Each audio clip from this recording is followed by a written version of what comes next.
Hello students, आज हम chapter पढ़ेंगे जनसंचार। ये ग्रामर का पहला चैप्टर है। टॉपिक है जनसंचार। हम चाहें न चाहें अपने दैनिक जीवन में हम संचार किए बिना नहीं रह सकते।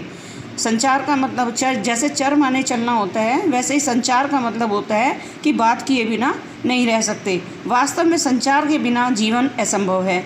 जैसा कि मैंने आपको बताया, संचार यानी वार्तालाप किए बिना हम एक दूसरे के पास, वार्तालाप से मतलब है कि एक दूसरे के पास अपने समाचार, अपने विचार भेजना।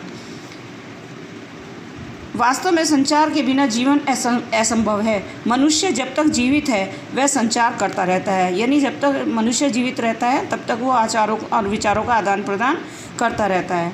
संचार समाप्ति का अर्थ है मनुष्य और उसकी बौद्धिक दुनिया का अंत। यानी जब मनुष्य, संचार समाप्ति का अर्थ है, संचार समाप्त कब होता है? जब मनुष्य और उसकी बौद्धिक दुनिया की समाप्ति हो जाती है। संसार के सभी प्राणी संचार करते हैं, किंतु मनुष्य की संचार क्षमता और कौशल अति उत्तम है। संचार शब्द की उत्पत्ति चर धातु से हुई है, जिसका अर्थ है चलना।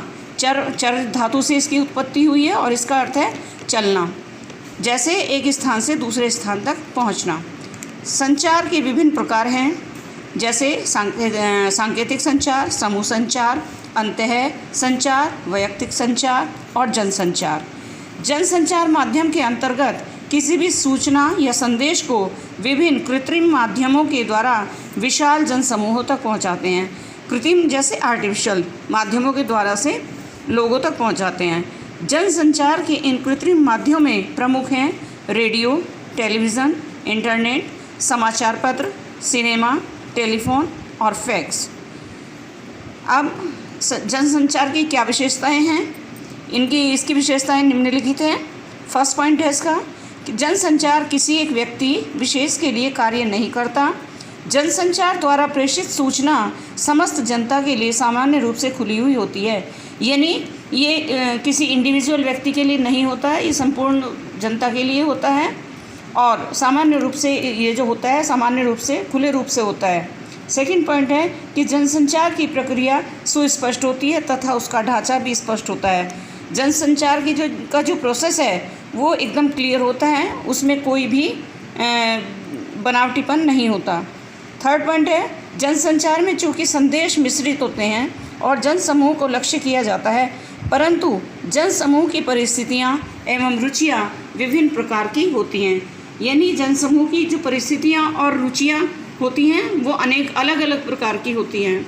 अतः संचार की विषय वस्तु का चुनाव एवं विवेचन करना अत्यंत कठिन कार्य है।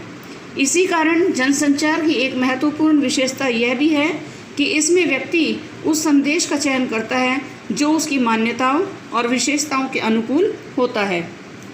फोर्थ पॉइंट है जनसंचार के विकास ने भौगोलिक एवं समय की सीमाओं को तोड़ दिया है। जनसंचार के कारण ही आज ग्लोबल विलेज की परिकल्पना साकार हो रही है। फिफ्थ पॉइंट है कि जनसंचार एक प्रहरी अथवा द्वारपाल की भांति सजग होकर समाज की प्रत्येक गतिविधि पर निगाह एवं निगरानी रखता है।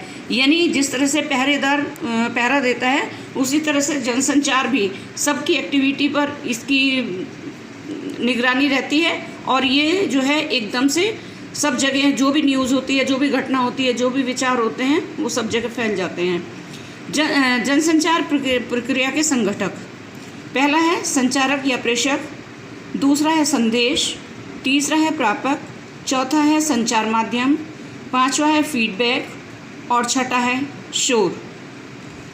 आज ये टॉपिक मैंने आपको पढ़ाया जनसंचार। अब इसका जो वर्कशीट है वो मैं आपको दे रही हूँ, तो आपको इसमें से आंसर खुद ही फाइंड आउट करने हैं। ये वर्कशीट आप नोट करेंगे और हर बच्चे को ये ज़रूर करनी है, क्योंकि ये वीकली चेक भी होगी। Thank you.